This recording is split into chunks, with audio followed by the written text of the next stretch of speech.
Hi there Waltoniers, I'm Jack, this is DSNY Newscast. Go ahead and subscribe down below if you're new to this channel, and today's video is going to be slightly different as we're going to be discussing what we can expect from a future of audio-animatronics within Disney parks. So, let's get right into it. Up next.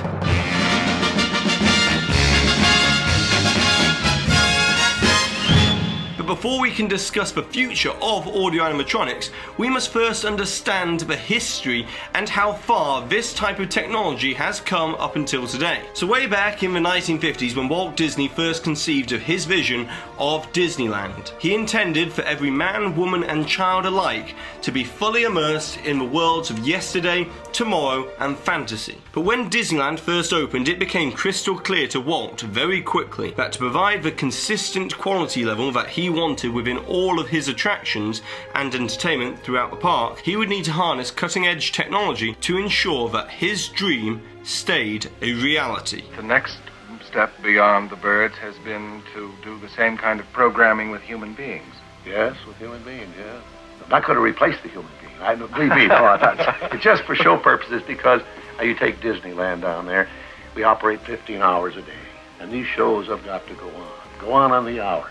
The Tiki Bird Show goes on 3 times an hour, and I don't have to stop for coffee breaks and all that kind of stuff. You see? So that's the whole idea of it. But Walt's obsession with animatronics can easily be seen as a natural extension to his love of animation, as the word animate in Latin quite literally means to give life to. So it only makes sense that someone like Walt Disney wouldn't just pioneer in hand-drawn feature animation, but he would also want to create three-dimensional lifelike objects, as it was on a trip to New Orleans that Walt came across this mechanical bird trinket that he found in an antique shop that moved its tail and fluttered its wings and chirped little tunes that when he brought it back to the studio, he wanted his technicians to understand how it worked. And this led to Project Little Man. And this is where Walt had his future Imagineers develop a 9-inch tall mechanical man that would dance and talk, with Hollywood legend Buddy Ebsen brought in to give reference material for the lifelike movements, as Walt Disney was creating Disneyland, and well, we all know how that turned out. But when Walt wanted his Imagineers to return to the project, they urged him to make lifelike size figures instead, as it would be much easier to construct a much larger animatronic instead of a smaller one, or so they thought. But the very first audio-animatronic experience that debuted at Disneyland was Walt Disney's Enchanted Tiki Room in 1963. Now this attraction consisted of pneumatic animatronics that used pressurized air valves synchronized with tape recordings for both the audio and the movements of the animatronics to make the birds sing words and the flowers croon. However, it wasn't until the 1964 World's Fair that Walt Disney showcased great moments with Mr. Lincoln that the world then fully understood how significant this technology was. But it wasn't without its problems, as pneumatic animatronics were limited in the power of the movements. So they used hydraulic animatronics for the bigger movements like the arms and legs,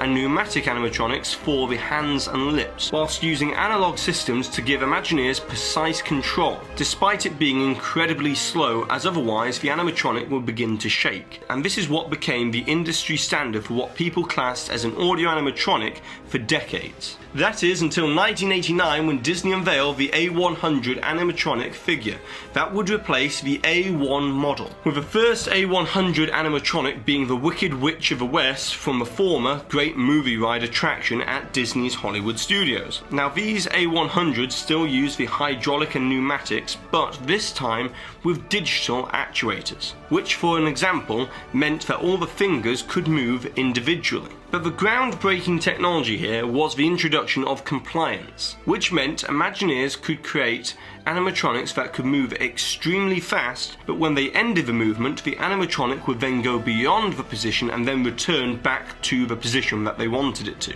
And in actual fact, we've all got compliance built in within our bodies. So if you suddenly move your arm from one position to another, it moves slightly beyond that position, then falls back to that position once again. And the reason why the body does this is it acts as a type of shock absorber between the sudden movements. Now this A100 model has become the standard within Disney parks over over the years, with many different variations along the way, such as Lucky the Dinosaur, which was the first fully autonomous audio-animatronic that could interact with guests using a massive computer housed in the cart that he pulled behind him, or the Yeti animatronic from Expedition Everest, that is the largest and most powerful audio-animatronic that Walt Disney Imagineering have created to date. Then in 2008, audio-animatronics evolved once again, but this time it included interactions. As with the Mr. Potato Head figure at Toy Story Mania, the animatronic has the ability to remove and reattach his own ear, but that is when it actually works, and through the use of digitally animated eyes, it can look directly at the guest and converse with them within the preset dialogue sequences. However, this new form of automatronic technology can be best seen with Imagineering's Otto from 2009, as it uses a variety of sensors and cameras to determine the emotions of a person, and then hold conversations with that person accordingly. But it isn't just a pre-programmed show, but instead it can decide which combinations of dialogue it wants to use in the conversation to adapt to the emotion of the guest. And in recent years, we've seen Disney adopt digitally projection-mapped technology to create animatronics for more animated characters such as the dwarfs from Seven Dwarfs Mine Train and Elsa and Anna in Frozen Ever After over at Epcot. But now Disney are moving to all-electric audio-animatronics, as we can see with the Rocket Raccoon animatronic at Guardians of the Galaxy Mission Breakout and the Na'vi River Shaman at the Na'vi River Journey at Pandora the World of Avatar. Whereas this new electrically powered animatronic can have even more fluidity of movements than the A100 series and can be easily scaled to any size. And yet, Disney are only just getting started,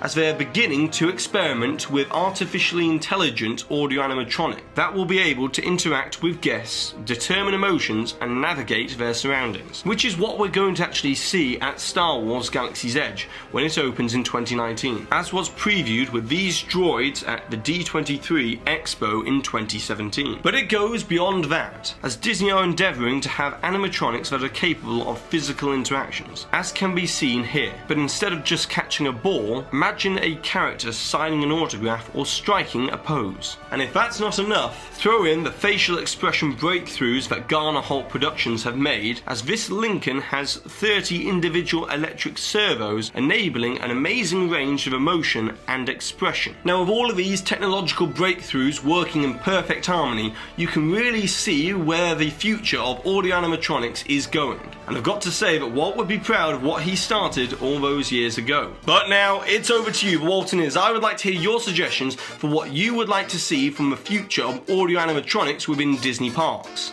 And what type of experience or attraction would you like to see come to Disney parks using this new audio animatronic technology? And don't forget to leave a Hidden Mickey timestamp along with your suggestion to be in with a chance to win a DSNY Newscast pin. And congratulations to the winner from the last video with this suggestion here. And don't forget to go and subscribe down below. Give this video a massive thumbs up, and these videos come out on a Sunday, Tuesday and Thursday. And I've been Jack, you've been you, and I'll see you real soon.